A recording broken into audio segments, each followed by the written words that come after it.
Veneto Agricoltura da anni si occupa di biodiversità avicola veneta.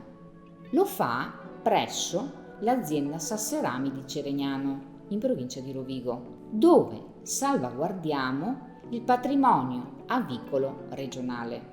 Ma cos'è la biodiversità? È la varietà di razze di un tempo, quelle che popolavano le nostre corti di campagna.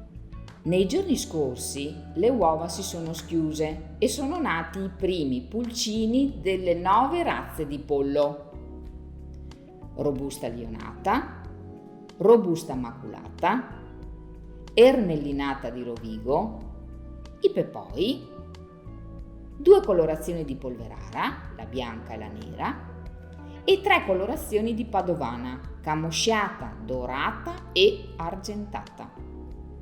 Dopo 21 giorni di incubazione, le uova schiudono. Qualche pulcino bisogna aiutarlo. I pulcini, subito dopo nati, vengono vaccinati e portati in un ambiente caldo dove cresceranno. Anche quest'anno abbiamo scongiurato la perdita di razze avicole venete.